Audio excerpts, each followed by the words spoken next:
Welcome to the second part of your I Am Here workshop. This is part 2 and this is to do with making a background. The first thing to do is to start off with your 20 centimetre by 20 centimetre square of paper. This is equivalent to about 8 inches by 8 inches and can easily be cut from an A4 page. I've used some cartridge paper at 200 GSM weight. You can use other papers too as long as they're not too thin. Some examples that I have here, you might like to use the cover of an old magazine as long as the paper is thick enough. This one may not be quite thick enough, but it could be used for collage. You can use some eco-printed paper if you're into eco-printing, and there will be a link to the eco-printing tutorial that I have on YouTube for you to use if you'd like to try that. Old manila folder paper from office files can also be good, and that's quite a good weight. Whatever you feel you would like to use. Another possibility is a brown paper bag, especially the shopping bags, which are quite heavy duty, as long as they're not too thin. So I'm going to start with one of my white pages. Just put that over there.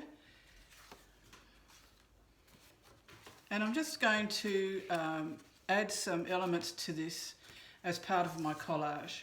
So on this one I've used some background wipe-up paper or paper that was under some painting that I did, and it just was blotchy because it just caught the drips and the smudges. This is a torn piece of soil painted paper, torn photocopy of one of my photos, some text from a newspaper, and some writing in pencil. So I might start by putting some torn paper on this.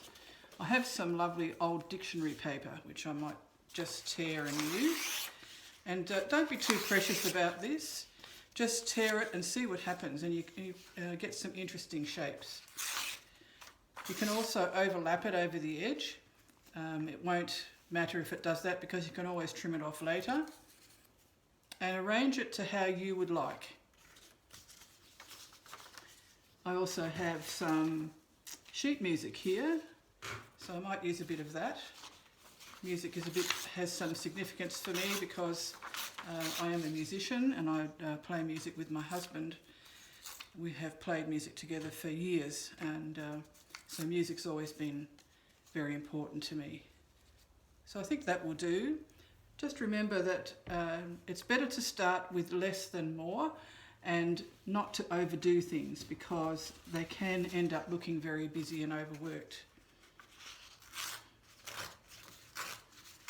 So this is some eco-printed paper, which I might just put across like that. And just play. You can use your photographs for inspiration, and I've discovered that a lot of my work seems to be about horizons and fence lines. And this horizontal piece, I think, is representing that. Don't look at your photos while you do this. Put them away because you will have a memory of them and they will come through your subconscious into your designs.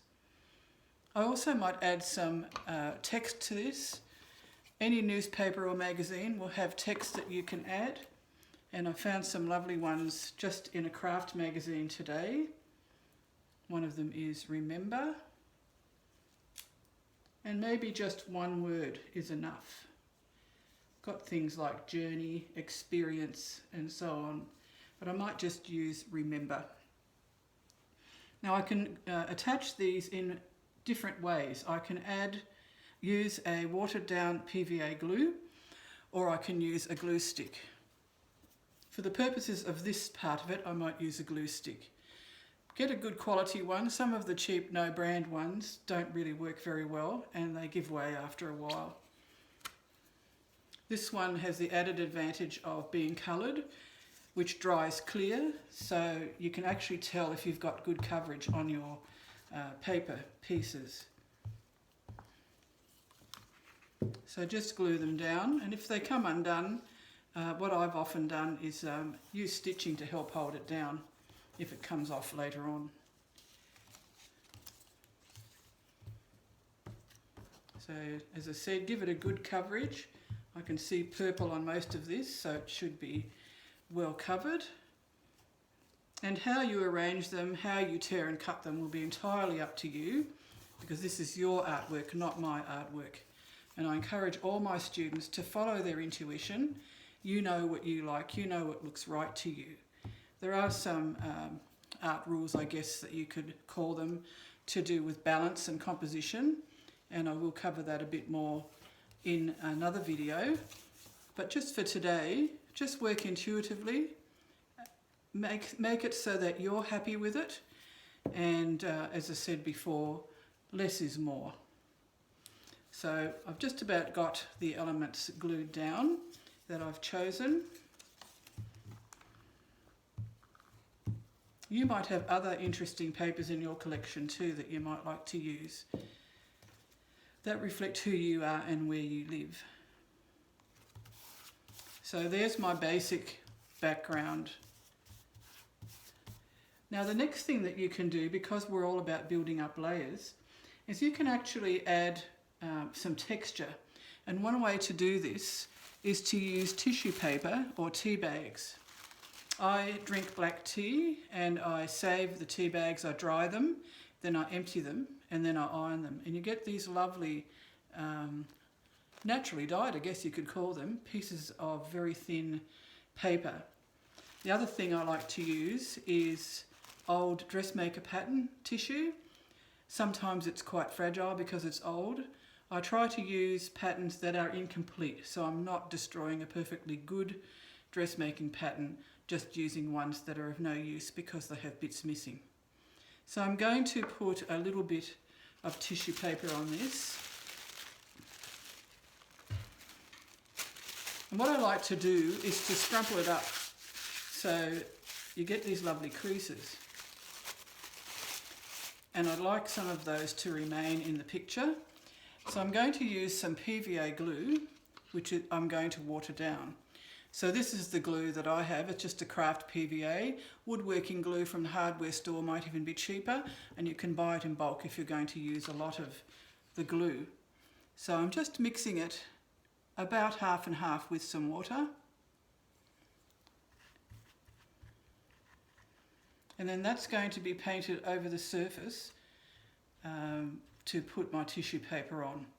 Now that looks still a bit thick. You don't want it too thick because then it will set too hard and you won't be able to stitch through it later. So a bit more water. It should be like a thin cream, I guess, would be the right consistency. So I'm going to paint over the area that I'm going to cover, which is pretty much all of it, so I might as well cover the whole thing. And you can be quite generous with this. I'm just using an old magazine to protect my work surface. The beauty of that is that you can turn the page and then start on the next page for your next gluing project. So that's pretty much covered. It's quite generously and thickly applied. And then my crumpled piece of tissue paper goes on top. And I'm patting it down so that it keeps some of those creases. I don't want to stretch it out too much. And you can see that you can tell some of the background is there, but it's muted it a bit. You can call that knocking it back. You're knocking back what's on the background, and it will still show through, but it will be almost like a ghostly image. Then with your PVA glue again, you paint over the top of it quite generously.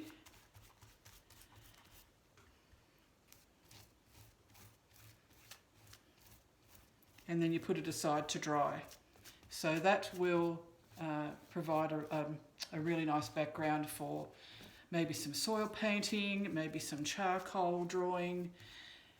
You can also use things like India ink, which I've mentioned in your notes. I have some in this jar here. It's a natural product, and I do like to, as much as possible, use natural products and not chemicals or things that will harm the environment.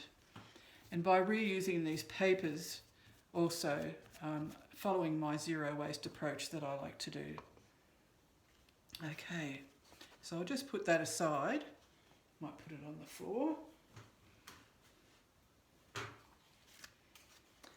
Another method is just on the white paper, add some collage. This one I've also added some soil paint and some tea bags, but you can see that there's some eco-printed paper and text on the top. I might use my green manila folder that's been recycled. This time I might use some of this old magazine cover. I might use the text from it.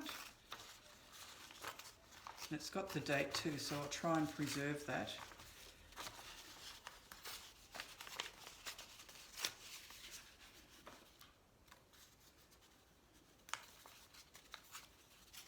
And it doesn't have to be the whole word or an even cut. It can be something that's quite ragged like that, and people can guess at what the rest of it might say.